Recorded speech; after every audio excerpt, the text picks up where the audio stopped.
Manje nimulise ndinamkele enqubeni babukele emakhaya igama Mthokozisi fane kuGetye. Sisekuyo ke ishow yene niyithanda kakhulu ethi Ungubani esishuthela khona la eLsikisiki kumhlaba waseNqoza phansi kwe-district OR Tambo. Namhlanje ke sisaqhubha kanye nayo inkqubo yethu ethi Ungubani. Bakhona ke sizothi sibazi namhlanje ukuthi bangobani. Bamba nje wena kanjalo unganyakazi. Isenjalo ke babukele emakhaya na njengoko nisazi ukuthi sikuyo inkqubo yethu ethi Ungubani khona lapha eLsikisiki. Namhlanje ke itopic yethu ithanda ukutshintsha kakhulu noma i-guest yethu ezothi ifike ke phakathi e-studio izothanda ukuthetha ngezinto noko ezibalulekileyo ukudlula hayi qhubeka. Nanjengoko ke nisazi ke babukele emakhaya sisinamkela enqubeni yethu ethi Ungubani. Sisekuyo ke inkqubo yenu eniyithanda kakhulu mbukeli ekhaya. Namhlanje ke sisaqhubha nayo ke sine guest ke nizothi nezazi namhlanje ukuthi zona zingobani eSouth Africa yintoni umsebenzi wazo. Isikakhulu ubhekise kakhulu kumcimbi esijongene nawo eSouth Africa ecishe ibulala iSouth Africa yonke. Kodwa ke namhlanje ke andihambi ndodwa, ndihamba nelady elihle elisuka kuyo indawo yaseNtsembini khona lapha eLsikisiki. Kodwa ke izothi nichazele ukuthi yena ungubani usisi. Anithi qhaba ngejeni yakhe, then ke ngoku bese ngena i-guest yethu esizothi namhlanje sazi ukuthi yona ingubani isengandoni. Dadethu unjani sisi? Ndiyaphila Nkosi, njani? Ndiyaphila. Sisi sikuyo inkqubo yethu ethi Ungubani. Mhlawumbe ukhona umuntu okwaziyo okanye okurecognizeayo ekhaya. Mhlawumbe ufuna ukwazi ukuthi ungubani. Khona abantu abangakwaziyo. Mhlawumbe bakwazela kwindawo ezithile, khona bangazi nje ngoba ungubani wena, wenzani phi, ulapha nje uze kanjani. Ndikhalela nje sike sithi gqaba ukuzazisa kubabukeli emakhaya. Ndiyabulela bhuti ngokufumana ithuba. Lona nguMantongomane Zukiswa, ndingwalapha eLsikisiki Entsembini. I'm one of the members zaseMbuthu Community Arts Center. Kulambuthu Community Arts Center kukhona igroup yomculo which is a Vibrant Souls. Okay. So I'm one of the group members. Namhlanje I'm an actress through Imbuthu Community Arts Center. Siqale ngo-2021. Okay. Yes. Njengoba ke lo mdade uKwimbuthu Community Arts Center, iMbuthu Community Arts Center le iqale njengoba usithi iqale ngo-2021. Wena wawuke wanalo iphupho lokuba ngenye imini mhlambi ndoze nibe yi-actor okanye wawusazi ukuthi ngenye imini kuyoze kube khona into ekuthiwa iMbuthu Community Arts Center? No, I didn't know uba ingaze ibe khona into ekuthiwa iMbuthu Community Arts Center, but iphupha loba ndibe yi-actress andinalo because uku-actor ndandike actor even nasesikolweni. Okay. I was doing grade 3 and nango ndandisenza grade 9. All right. Okay ke nomdade, namhlanje usuba i-TV njawo i-cameras and everything, you are ready to ukuthi ubheke phambili? Yes, the ready but Nanso ke mbukele ekhaya njengoba beke sisitsho ke sithi ungubani nakusisi eselezazisa ethi yena uphuma kwiMbuthu Community Arts Center. Mhlawumbe khona ke ekhaya umbukeli obengazi ukuthi iMbuthu Community Arts Center into ekhona lapho kuqeqeshwa khona amatalente wabantu avezwe khona eMbuthu echaza. Kodwa ke ngokuya kuhamba ixesha mhlawumbe sombuye simcele ngelinye ilanga ukuthi afike azosichazela deep ngeMbuthu Community Arts Center ngenxa yokuba ke ishow yethu ayikho based kwiMbuthu Community Arts Center namhlanje, i-based kwi-guest yethu ezothi sichazele ukuthi kahle yona ingubani. Cela nje mbukeli uhlale kanjalo ungayindawo.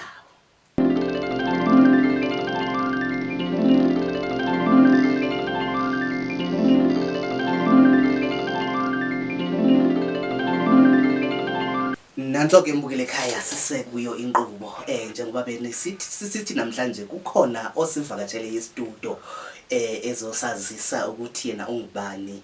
Mhlambi ke kwishow ezidlulileyo benimazi ngenye indlela, kodwa bakhona abantu bebehalela ukwazi deep ukuthi kahle lona umuntu osestudio ungubani. Singaye ke namhlanje uzosichazela ukuthi yena ungubani, yintoni umsebenzi wakhe, and kune special announcement ahalela ukusidlulisa about izinto ezininzi ke esibhekene nazo siluluntu lwaseMzantsi Afrika. Tata Nomazombelana. manibulise mntaka Getye kakhulu kunjani? Sikhona tata, sikhona. Hey, hayi. Namhlanje ndingusingaye. Namhlanje ndingusingaye nami. Ndibulele bantakwethu ithuba elilindike lona uba ndizoshowcase nami ke ndaziwe deep ukuthi na lo mfana ngubani. Igama lami ke abanye bandazi abanye abandazi. Just to make things zibe so ndingu Ernest lesibini endaliphiwa intombi yakwaNdlovu uGatsheni buyabonyatha ubuswa somloke ifani yami lo Nomazombelana ilali yami yaseBuwazi kwalapha eLsikisiki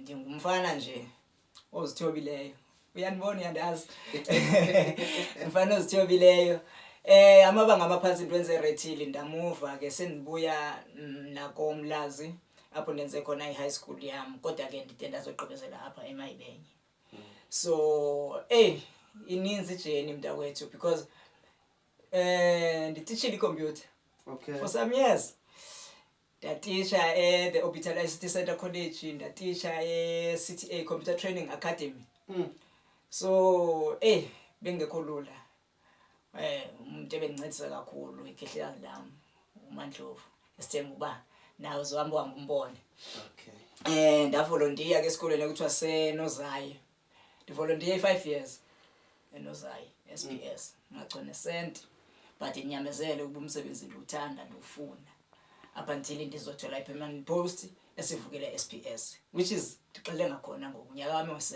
lo so uRoberto igama walifumana ku brother wami uBrandon back then endandizima kaloku isoka so ndadribble umfana okuthiwa ngusongezwa wamfolozi ndangena imata nebhola so ndalithatha apha igama likaRoberto ndalithatha apha so ke ngoku uRoberto 86 is a combination of uRoberto igama endaliphiwa nguBrandon together with unyaka endazalwa ngo-1986 I'm 38 years of age but unganibona athi ndi2K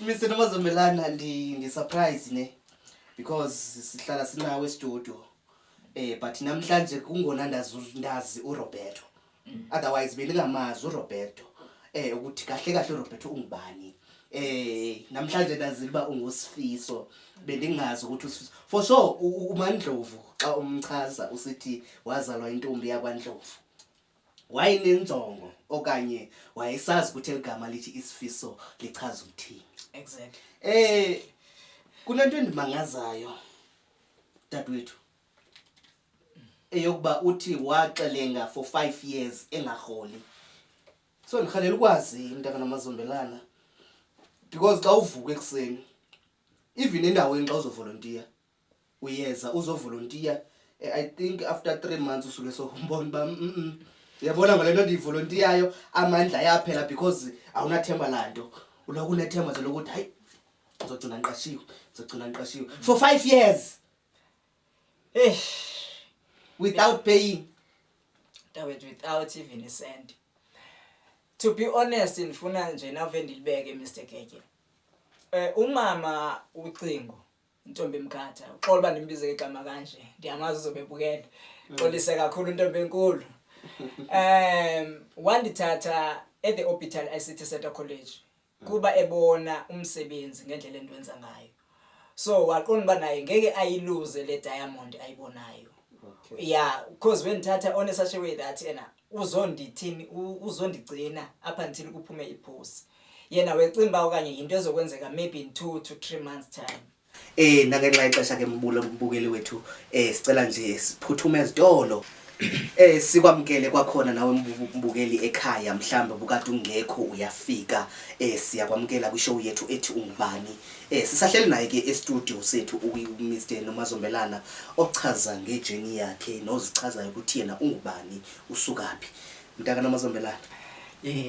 na njengoko tata besise kulamba ukuba wawusavava njani kule jeni yakho okanye ekusebenzeni ixesha elingaka ungaholi wawumisa njani kwakunzima kakhulu wena Mthonda wethu because ukuphangela ungekho nto ingenayo useloku usethembeni wethuswa nangumomo mawungena imessage kamomo uthi hayi nansi ingena imali so bekunzima uthola thina ekhaya they sacrifice into abanayo bancaphunele for uthena ndikwazi uthena ndiyike cottageni because yandihlula waseqaleni into yokuba ndiphangele nisuke ekhaya yabona because of i-transport so imali ibininzi kakhulu so ndakhetha ukuhlala khona ke ngoku so uthola uthena kunzima because ndihleli phaya ekhaya kuyaziwa anakutya uyayibona njalo so babani bebuza ke utye ulale udleni uyayibona njalo end up ndithi okay mandicike ifoni le yabona ndikhale ukuthi nakukho network into kona ijeni ibenzima even though umuntu usengene permanent khange kuvele kube i-walk on a park bhuti wam siyayazi mos abantu baloko bethetha so emva kwalo lonke lixesha bayayazi mos uba akho mali uyifumanayo so into ababezithetha like zazingawu-ofendi ezini-ofenda kakhulu umuntu asekhaya because kaloku yaqonda uba abantu bevile uthi ungenile permanent but usanxiba esasihlanga buhlele usinxiba usengulaa muntu buhlele unguye there is no change even ekhaya khona isuti endayithengelwa ngumama eyayiblack yayibonde njalo yaseqala iphatsha kwayona kuyabonakala uba insizwa lena kunzima ihamba nzima uyayibona into njalo iyaphatsha kwayisuti leke ngoku uthola ukuthi na kodwa ngaphakathi unalanto lanto ikunikayo uziva uproud ukuthi yena kona njengoba ndingenile ekupheleni kosuku ndizawulongela so yilonto ibindenza ndisoloko ndivuka ndinethemba ewe ndasekhaya mntaka Nomazombelana ukhona umbukile ekhaya onale meko obhekene nayo ndiyarhalela ukhe umcebise while sisekunkqubo sisaqhubeka nejeni because kusenokwenza kuba khona umuntu onestress ngoku ekhaya angaziba uzothatha nadibanise nani uzophuma tshone ngaphi but uyavuka uyaphangela kodwa into ayiphangelayo akayiboni akaholi akanjani because ulivolunteer Mr. Getye into endingayitsho more especially kulutsha oluselincinane abantwana esinabo kule mihla bayathanda uthatha izinto easy bayathanda ukuleqa izinto eziphambili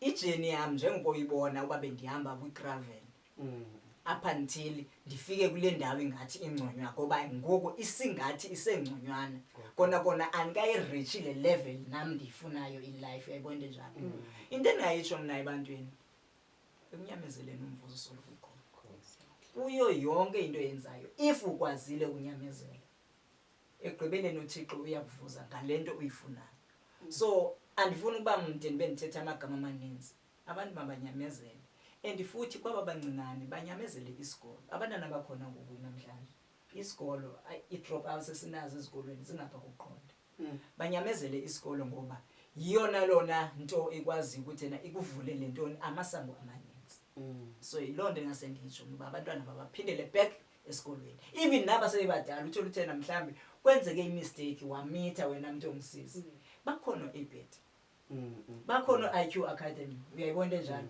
bahambe bayo enrolla phaya ukuze bazitholele mhlambe ezo degree or no diploma ezokwazi ukuthi na imsephi endaweni engathi ngenhla like ingqungqushe the likes of ingqungqushe uyayibona njalo so into yonke into endiyithandayo mina ngumuntu ofundayo because imfundo ayikhulelwa mntakwethu injalo ke mbukeli ekhaya kuthiwa into ebalulekileyo sisikolo noma wehlulekile endleleni kwenzeka wabetheka phana phaya empilweni there is always a second chance don't give up ungakhawulezi ulahla itawula qhubeka nejeni ubheke phambili mntaka Nomazombelana ndikhalela ukwazi nanku umbukeli ekhaya ukhalela ukwazi ukuthi njengoba usebenza kule ndawo usebenza kuyo ingaba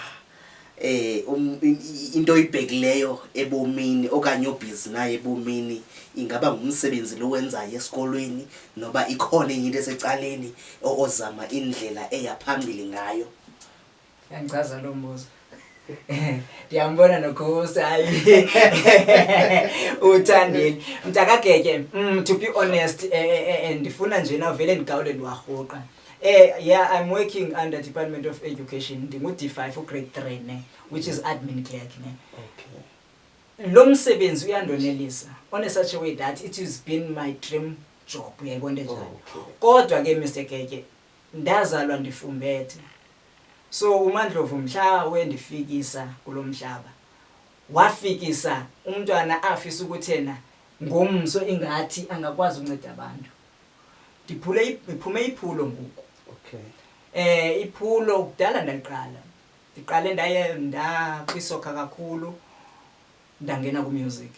Okay. And pushile umusic ndiphushile but ndithe on the long run xa ndibona abaculi indlela abasafara ngayo. Okay. Basweleka bengenanto. Ndathi ngeke maybe noma ananto I can change lot ebomini. Ndikhumbula back then benike ndenza I concert yayinkulu apha eTafabansi. Okay. Yakuthiwa sinebhongo ngobumpondo bethu cultural festival. All right. It was a successful one. My late uThembisile utata ke lo onzalayo. Okay. Madoda wa contribute a lot to that, including my mom, uPP Mavela, uPhiliswe Pretty Mavela, mama wami ke lo Mandlovu. Into menzalayo. Ba contribute a lot because yaba successful leyo nto without uxhaso. Ndizenzela njena ngemali yasekhaya. Engaphangeli ke ngeloxesha. Okay. So ngoku mntakwethu ndinceda abaculi abasafosayo. I'm not umculo waziwayo mina kuqala. But ndiyakwazi ukunceda abantu from the grassroots level ukuthi at least ba reach le ndawo sendikuyo. Then from sport bakuso ke moving forward ukubo kuthi nabayaphi. So ndiyancedisana kakhulu nabaculi because I'm a manager. I almost have by 17 now. Abantu sendi manager yabo ndiba pushayo kulo music. And I have my own manager nami ndiya manager just because alongeke ngenzenzele izinto. I have uzinzi mntaka Piata so nesombona naye rola by TV ngohaso sweet, which is I'm so proud of him. Shame because ndikule ndawo ndikuyo nje just because of yena. Even Mthokozisi. Yeah, you've been there to me, but andifuna basiyithethe leyo yabo sibonele enye email. So bese ntsho mntakwethu ukhalo lube lude kodwa ke the only thing endifunayo mina ukuba ngixelela abantu ukuba it's never too late to become what you want to be in life. Uyayibona njalo because I'm here nami ndandingazi ukuthi na ngenye imini ndiyoze ndibe kule ndawo ndikuyo. Dihlale with likes of you, with likes of Mthokozisi. I'm a celebrity too now. So ndithanda kakhulu nyani unceda abantu. So bhuti wami ngake ndime nje kancinane kodwa ikhona yona into endibhizi kakhulu yiyo ngoku endiyenzayo. Eyona yona ndiye ndacela ukuthi na manje ndize apha e-studio ukuze ndizothini ndizonazisa ngayo. Bhuti wami into endingayitsho leyo ba lena into wenzayo ngoku inhle kakhulu. You are highly appreciated. Uqhubeke wenze kanjalo nakwabanye. Ndiyabulela dadewethu. Ndiyabulela. Mntaka Nomazombelana. Ndikwazi mna ezoba sisazana. Uyabona ngoku ungena deep. Kahle lo Roberto kungona nizomazi ngokuthi kahle uSifiso Ernest Nomazombelana ungene njani ungubani bengikade ngingakwazi mina because xa ungumuntu uyakwenza umuntu umazi nje halfway but ungamazi deep ukuthi kahle lo muntu uhambe phi wabethe kaphi naphi. Ndikhalela ukwazi mntaka Nomazombelana ba njengoba ulapha kule journey yomculo uthi ungumculi. Ndike ndiwabona amavidiyo performer but engomeni andazi ba kwenzekani. Ingaba yephi le genre ungene kuyo okanye uqala kwakho umculo uqale nini ku desk kuzoba lelixesha okulo ngoku? Uyabona ke Mr Mthoko. Mr Getye indaba yomculo. Mina ndikhumbula it was 1994. Utata omzalayo uThembisile Nomazombelana endakhele khona uyayibona ioil leyo ugalela emotweni intoni castrol yes amagogoko amagaloni lawa ya wandakhela isiginci ngalanto ne it was my first instrument endayakhelwa ngutata lo. Emva kwebhayisikili ngithengele yona ngo-1991 eyayinamavili amathathu. Ndandiyigijimisayo kakhulu apha eyadini. Wandakhela eso siginci. Hayi ke siloko sisikhalisa ke esebenza eBhumani ke lo xesha. Sithi masizibhorekele sikhalise le nto sikhalisela kakuhle nje. Oba nje ube khona isound. So I think uthando lomculo wami ndiqale ngelo xesha. Uthando lomculo. So ngo-1998 if ndikhumbula kakuhle ndaqala ukurekhoda. Andazi banze uchaza njani. I-audio star, i-radio cassette. Okay. Kulena uzawufaka i-beat. Uzohamba umamela ingoma, ufumana ingoma engaculwa kuyo. Uthathe la beat. Awanoma izwa mnandi na uzofaka apha. Exactly. Emveni ngoko uthathe i-radio futhi i-cassette yesibini ubeke apha. Ufake i-empty cassette. So uyacofa ngapha idlala i-beat, uyacofa ngapha iya-recorder, uyacula. So lanto iya seyicombined pha kule radio i-1. Okay. So ingoma yami yoqala ndayenza kanjalo.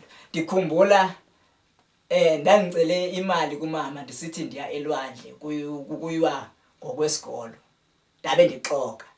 Ndifuna ukuyokwenza lento yale beat.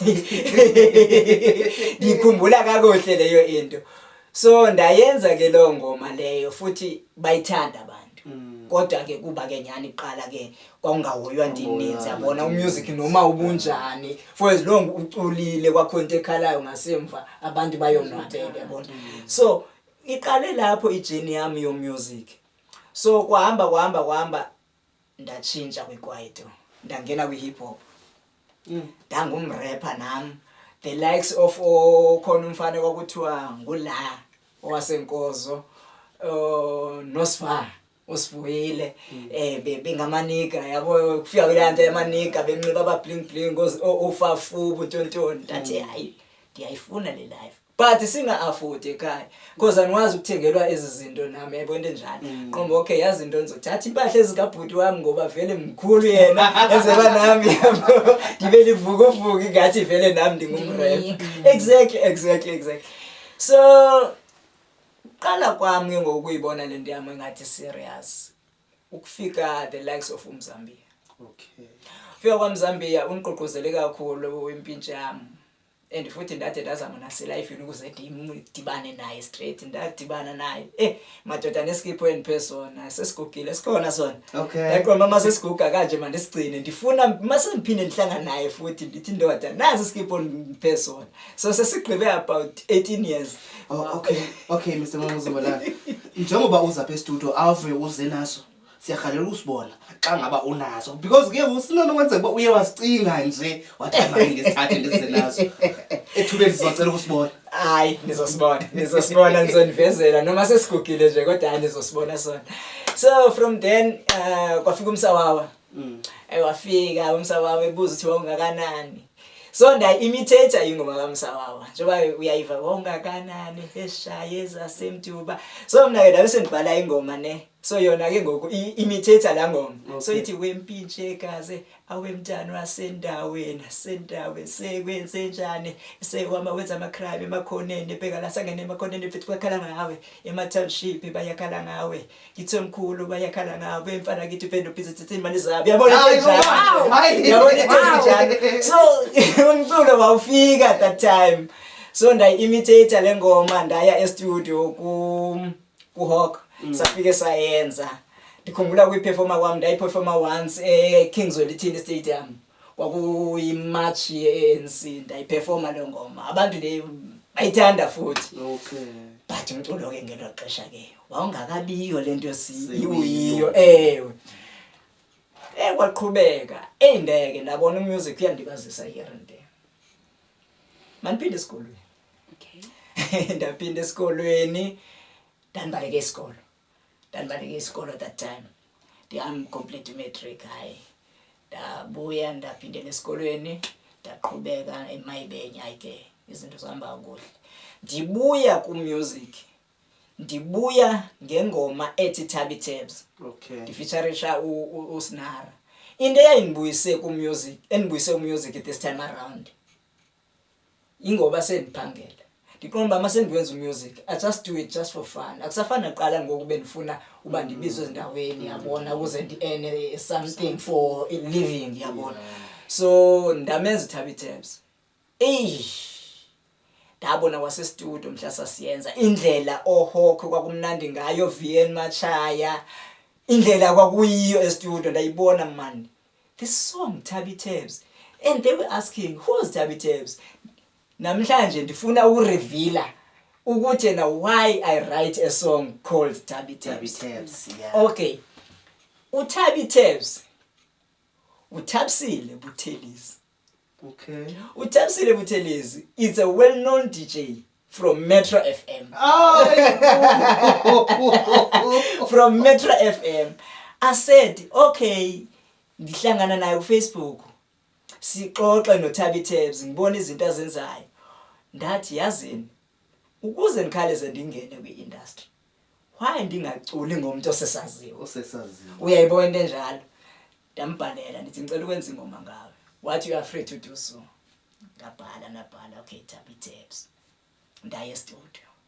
Ndayikhupha ingoma ndamnika uThabi Tabs. Thabi Tabs ngicela ungiphushele le ngoma. I'm not entitled to do that. Nkosi yami sengisebenze kangaka. Bengicimba lo muntu uzovele akhaleza isinto ingene eziradiweni, ingene eTVini. Nkosi yami ndabona ba ndidlale ngexesha ke la. Ngidlale ngexesha because mina benifuna ifame. But ngithe ukuhamba kwexesha ngithi no man. Even though kunjalo, I was just doing it just for fun yayibona into enjalo. Uma ndiyiphushe ndenza music video ndawenza music video. Uthandwe kakhulu music video wami. Watrenda kwamnandi. So i-album yami is gonna be out soon. So izobizwa ukuthi nguThabi Tabs Volume 1. So each and every album endikhuphayo ngoku volume 2, volume 3 uyayibona into enjalo. So ndamthanda uThabile shem umuntu akabuthelezi uThabi Tabs yabona. So nalapha khona ke if uzobe ibukele le show sasho ngithi salute. So khona impahla zakhe ke abhala schemes kaThabi. So bungakuve nakula ngoma ne iyasho ukuthi la awuthina system sakhe man yayibona into enjalo ilanto yescheme saThabi yayibona into enjalo. So ningumuntu mina obona nje into ndivele nibhale ngayo uyayibona into enjalo. Yes njalo. Special announcement to Thabi Tabs. Thabisile Buthelezi. I hope la ukhona wonwabile kubhalwa ingoma ngawe. There is a guy eyathi xa ihleli icinga yabona ba noma nibhale ngoThabi Tabs. Thabi Tabs le ngoma yayibhalelwa wena sisi. Lapho khona nje sithi yonwaba ube mnandi. Wetata sisaqhubeka. Yeah, so yaqhubeka into music wena Mthokozisi bro. Ay. After that kukhona ubhuti ekuthiwa nguJeff. Ngwenye indawo apha kufutshane enkozo ne. uJeff one of the members zika bhuti umjekise. Ulento igcokamelisha. So bathi nabazovula ibranch eLsikisiki. So bahambe eSouth Africa yonke benza ama branch ne awegcokama. Athi nihleli nje apha futhi nangihleli kule ndawo. Ndathi no man. I've been there in the music. Utata wendakhele igaloni leSiginci. Namhlanje ndenze hip hop ndenze kwaito, ndenze house music. Why don't I go back to my roots? Pha utata wendiveze uba ndiyakhona. Fonela uJeff nithi nizothini? Mr. Nomazombelana uchaba lexesha nto nje. Mbukeli ungayindawo.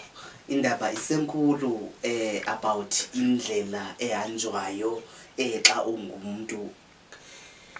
Sisaleqa esitolo siyabuya unganyakazi.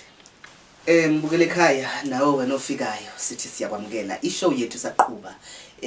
Ubhuti usasichazela ngejourney yakhe ayihambileyo nokuthi uphi ngoku wenzani ngoku. Dad Nomazombelana. Bendisatsho ke mntasekhaya before siye ezitolo. So ufonela kwami uJeff ndambuza wathi bazokwenza lento ndithi hayi man. Kha ukuthethe negcokama ulixele thina ngicela ukwenza ingoma nalo. uJeff wahleka ayibo uthini ndithi akaluxelele. Ndifuna ukwenza ingoma naye. Hayi kathi anizobuyela kuwe. 2 days 3 days abuya athi ayigcoka alinankinga lithi lingayenza ingoma nawe wena yenza ingoma ngalapho uyithathe ifile injalo usimelele yona. Okay. Sahamba saya e-studio, it was me, Qhawe, uZinzi no Snara. Okay. Safike sayenza le ngoma. I-beat ndiyebile. Idownloadiwe i-beat. Okay. Saya e-studio wafika kuHawking wayimixa sayenza ke le ngoma. Sayithumela kwigcokama. Lathi igcokama hayi ke lizohlanganisa ingoma liyithandile. Okay. Le ngoma lena ithetha nge-gender based violence. Okay. During that time kwakusweleke usisi Oyinene. Yeah, ndayibhala ngelo xesha because ikhona indawo yayiveza igama lakhe yayibona njalo. Yes. So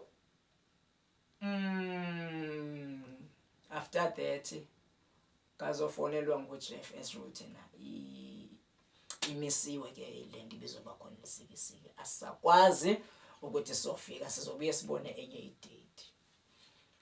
I was like, oh Nkosi yami, kanti why izinto zami mase zingathi ziyanga sekulungeni so lokuba khona something endistractayo. Hlanganisa igroup yami madoda le ngoma lena njengoba inje yebiwe ibeat wathini so wisho masihambe senze umusic kwasho ukuthi na imanager yami uzenze ipiata ne. Yeah. Unaba abantu abayaziyo sasuka lapha sashona le eMaritzburg wawukhona. Wawukhona sayofika eMaritzburg sifikela kwintombi emnyama. Kulapho nibone khona ke mntakwethu ukuthi naye amaphupha ayafezeka because le ngoma lesafike sayenza phaya ye gender based violence yilesi sayiphushayo esiyibonayo ukuthi na it's going somewhere.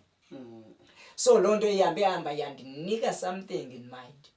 Ndake ndenza into ene-GBV and ulusikisiki it's one of the toppest upper eSouth Africa nge-gender based violence. Yes. That is Sifiso.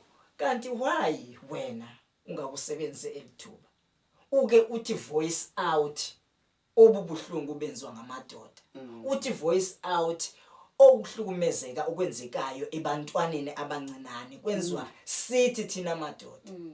Why ungathi voice out osisi aba bathatha iadvantage yamadoda kuba amadoda engakwazi ukuthena wona azilwele into yawo basebenzise ukuba make wandenza ithile enza kubophisa. Uyayibona into enjalo because masiye kuthena bosisibodwa abahlukumezekayo amadoda ndazi kum Mr Mthokozisi ndiyazi kum lonto ipain yokuhlukunyezwa umuntu ongusisi usazi ukuthi na there is nothing you can do because uzakubophisa. Exactly. So ndathi ndahlala phansi ndabiza ikhihlandla mama ngicela ukwenza imatch alisikisiki. Oh mntanami uyawaqalile ento zakho zikudlela imali nje mama imali into esetshenzwa iphinde ibe khona. Imali mayisebenze but kule game mayisebenze into ene-right because ndizama ukukhuza le nto ndiyibonayo. Wabe nengoma ke eyiva ukuba ithetha ngantoni yayibona njalo so iyona into eyamgqugquzela kakhulu ukuthi yena ayivumele into ukuthi yena ngayenza. So I'm organizing that much ke ngoku which is I'm gonna tell you isingayo kakhulu mase ephinde wafika yena ukhehlekazi because benihalela uba thima ndithetha abe naye seke wavela. Yes kona ijeni ithande ukuba tough because elifini mungumuntu uba nazo izinto ozibonayo uba those things zingakwenza wenze umehluko phi in public. Uyayibona njalo mina ndibonile ukuthi na mhlawumbe uba ngake siyenze lento sibe nala anti-GBV march sike sigcwale izitrato zasebusikisiki sikhuze mhlawumbe umehluko ngakhona.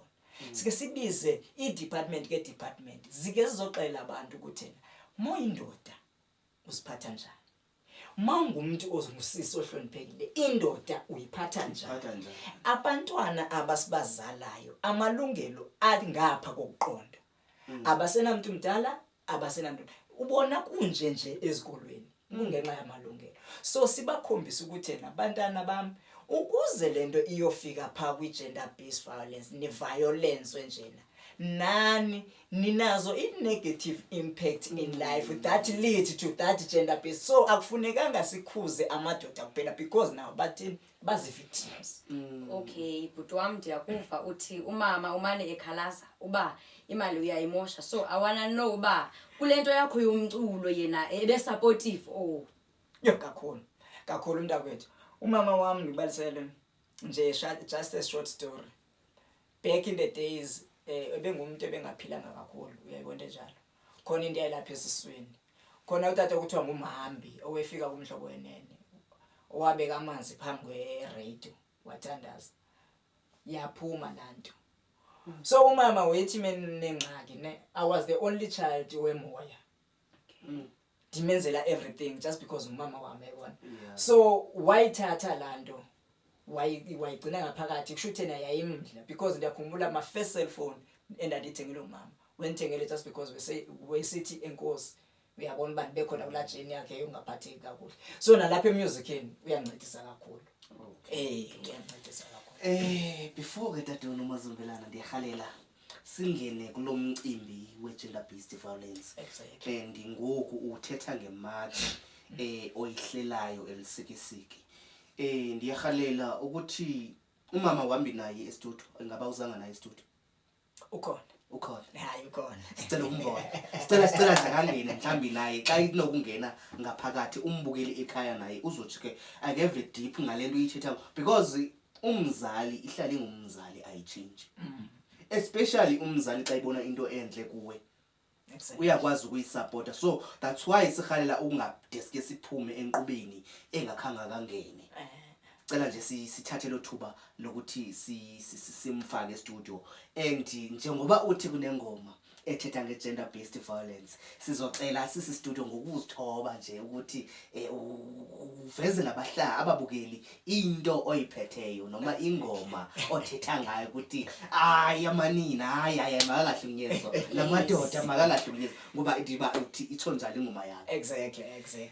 Mbukeli njengoba ke sihleli naye ke uMr Nomazombelana echaza ngendlela ayihambileyo nendlela ayihambayo empilweni yakhe. Kunento ke ebaleke kakhulu ke xa singabantu abantu ke uyabheke icala lakhe akhangela into ezoncedisa yena kuphela but kwintetho yakhe uMr Nomazombelana uyasikhuthaza ukuthi xa ungumuntu subhekela wena kuphela ngoba ngoku uthi akasaphileli yena uphilela abantu. Andithi njalo tata. Injalo So njengoba ehlela imatch yes ka stop gender based violence bazosicacisela ke idate uba izobaphi kuqalwaphi kuyiwaphi ndiyacinga ba bazosinikeza ezo details kwalapha enqubeni. Masamkeleni ke umama wakhe ozothi angene estudio.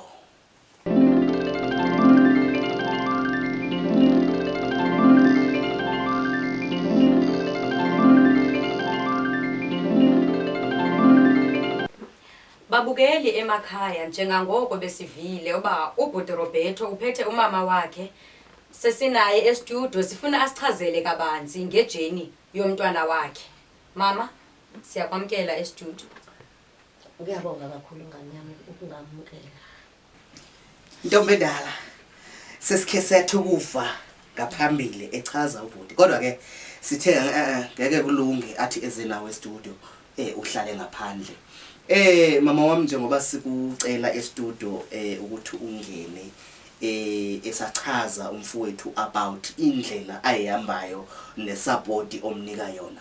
Besihalela ukwazi ukuthi njengoba uSifiso sele ehamba lendlela ihambayo because uyichazele yonke indlela ayihambile. So besihalela nje ukusithi qabaqaba ngosifiso ukuthi uSifiso uqale apha nalapha nje ngoba awudeske uzithathe zonke nje ezindawo zibalulekileyo ukuze namhlanje abe ukulenda kwakho.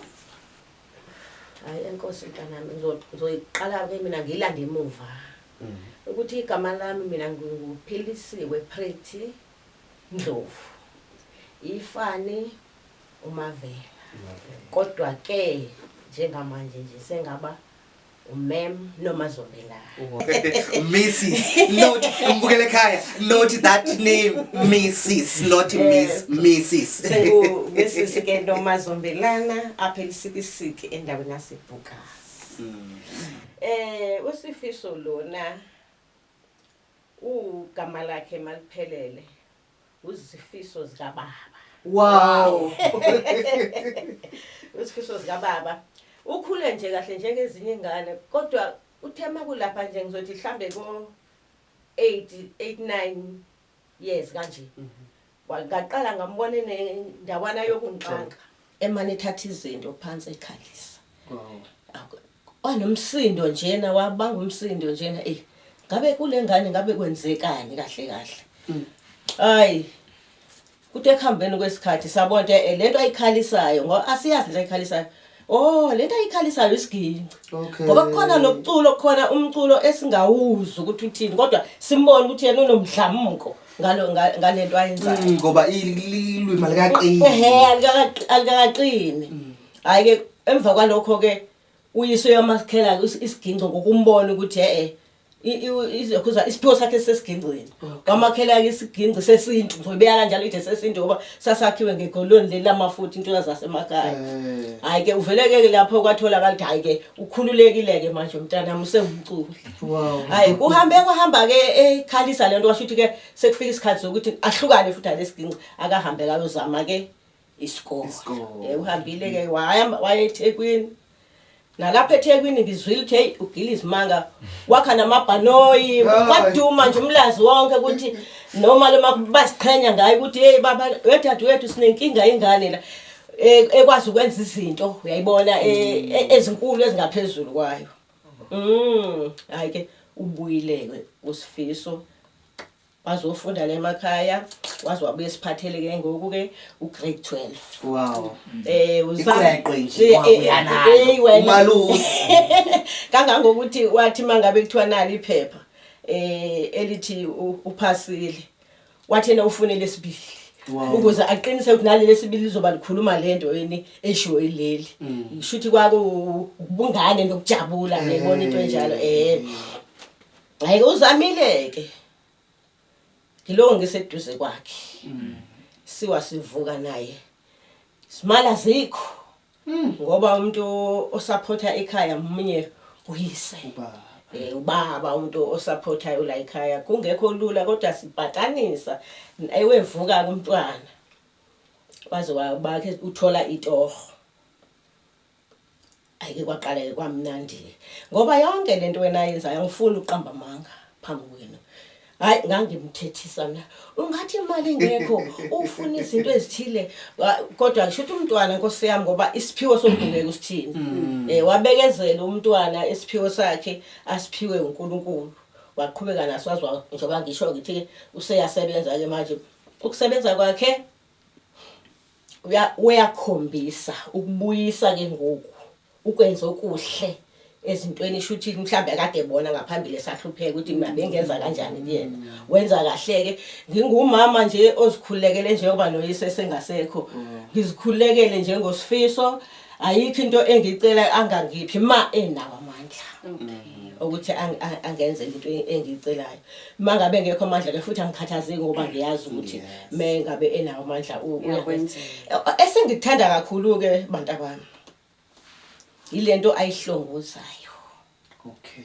Yayibona lento ayihlongozayo yokuthi akhuze emphakathini udlame olubhekiswe kubantu besifazane.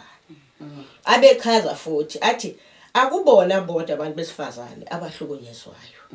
Kanti nabotata bayahlukumezeka ukuphela ke bona base khoneni ngoba wamthimba umuntu wesifazane uzoboshwa. Nanso ke into eyinkinga ngijabulela kakhulu ke lento ayizamayo lo mntwana futhi ngizozama ukuthi ngimsupport. Angizwe ngamsupport ngizosihlala ngiseceleni kwakhe ngaso sonke isikhathi futhi lokho akwenzayo kube impumelelo futhi ke into engithanda ngayo lapha ekhaya singabantu abakhulwayo. Okay. Izinto eziningi ngiyakholelwa uNkulunkulu. Siyakholelwa kakhulu kuNkulunkulu sizomana simthandazisa umntwana kade naye futhi uzimisele enkonzweni. Okay. Somana simthandazisa uNkulunkulu amsize kuthi lokho akwenzayo kube impumelelo.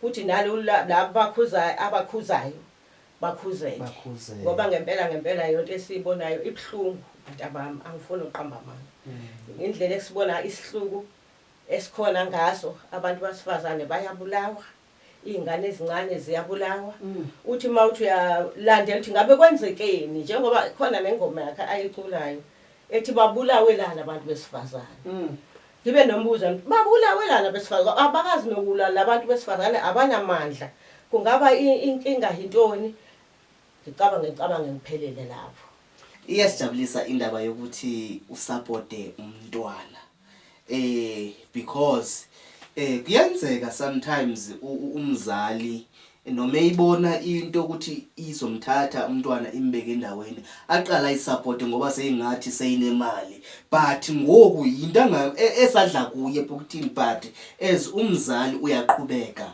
unokumsupport umntwana wakho before siqhubeke mama bengihalela nje ube namagama okanye amazwi owaphosa kubabukeli ekhaya ukuthi ababukeli ekhaya enengabazali ebantwaneni benu benzeni njani basupportini njani abantwana benu kwi-journey abayithathayo enhle.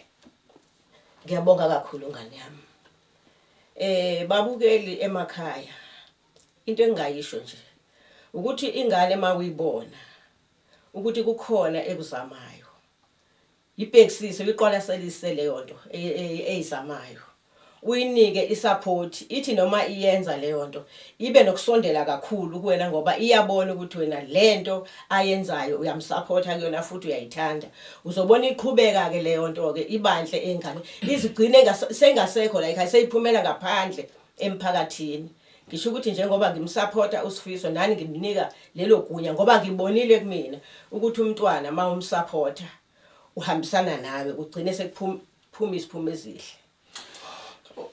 Okay mama ndiyava ubumsupporta ubhuti Sifiso ekusukeni ba engumntwana ukuzothi ganguku abanye abantwana abangenabazali umzekelo akubana nto yokwenza so babona kungcono basebenzise i-drugs wena ngowakho umntwana ukusukela ebuntwaneni esenza into ezilungileyo oko uziva njani ngaye? Mntanami wawubuza umbuzo omuhle.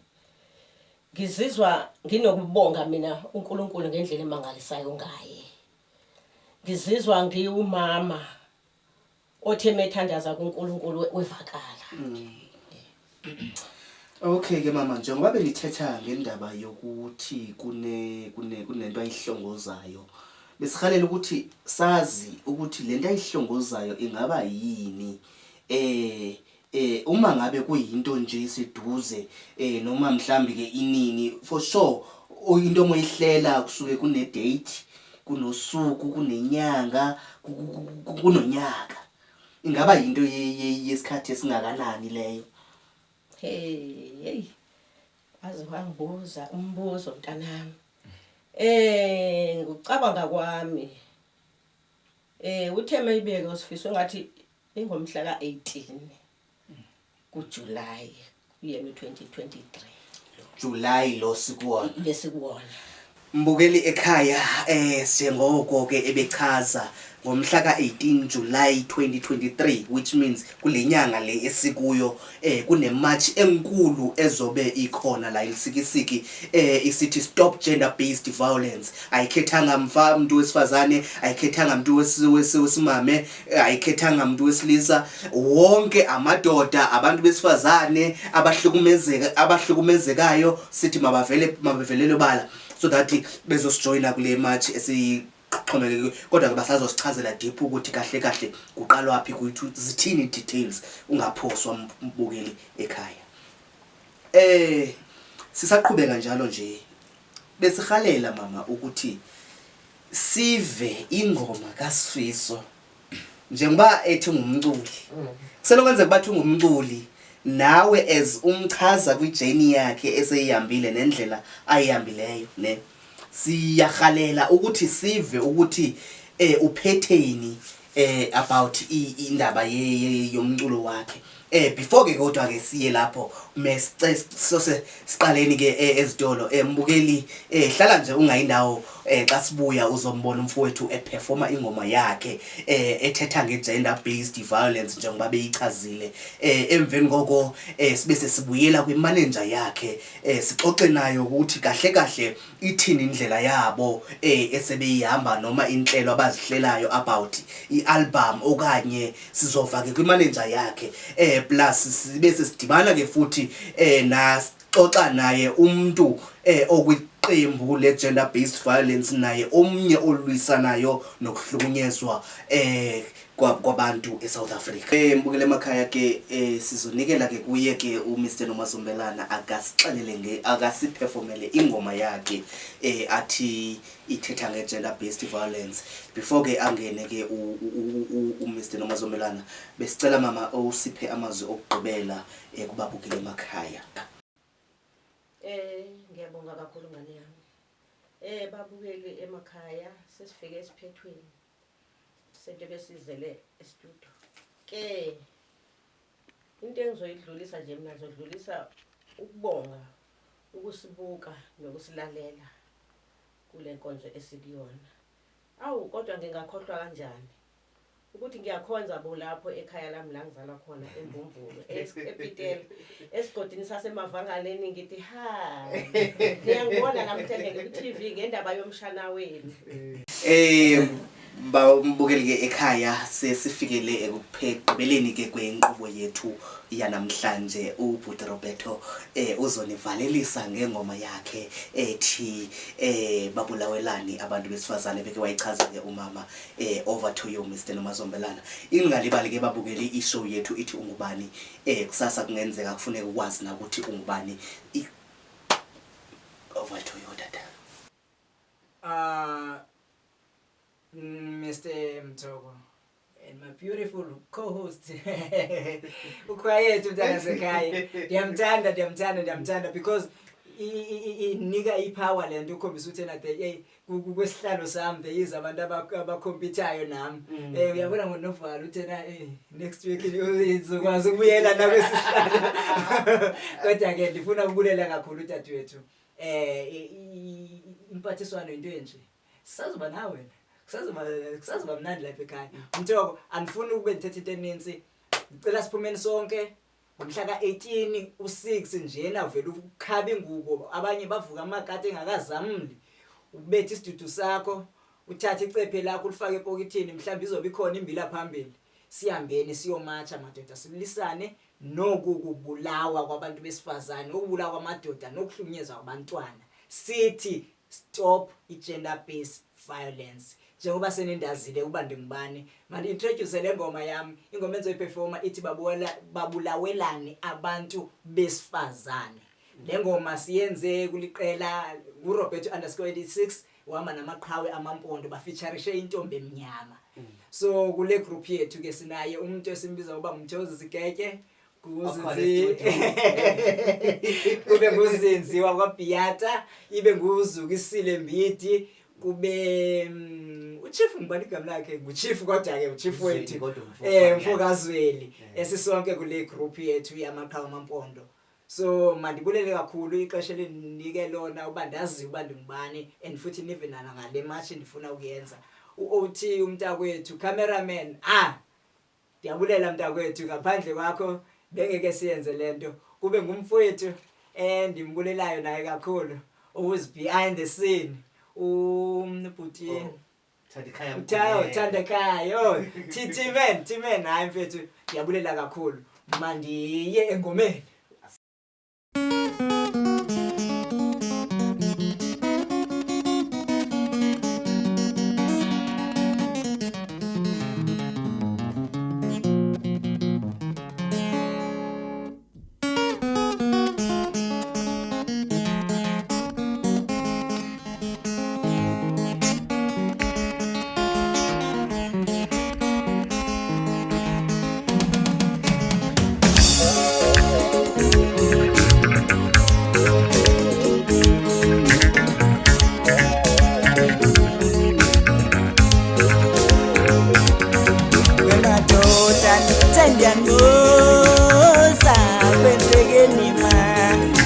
madoda ndithanda ngozama kwenzekeni ma lesihluku esingakuthola phela sokulala umuhle ngelacala ngisihluku esingakuthola phela Ngithanda ngoza lesihluku esingakasivela phi emadoda ngithanda ngoza ngithanda ngoza emadoda ngithanda ngoza lesihluku esingakasivela phi ngithanda ngoza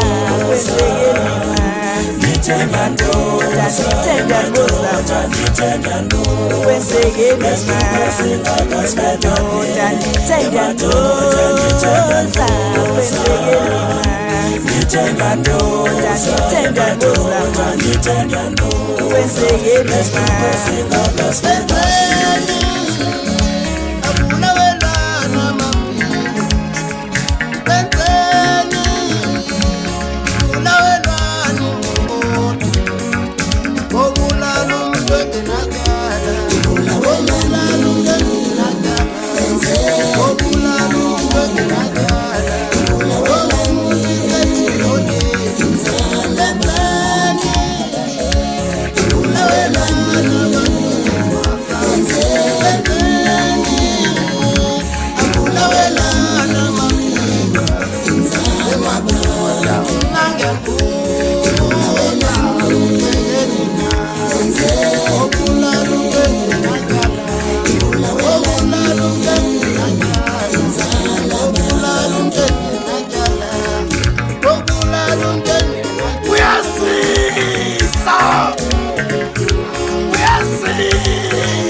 Madoda kuzekane madoda ingabe isikhala sabo sifana nokukwenzelwana madoda kutheni sabakhulisa sabakhulila madoda kanitena tulukulavulalelo oyini madoda kuzekane nakunamhlanje sekungumvuzo wezingala sekungumvuzo wenyembezi sekungumvuzo wegazi khona engenajala yakuza madoda yakuza madoda kuzeka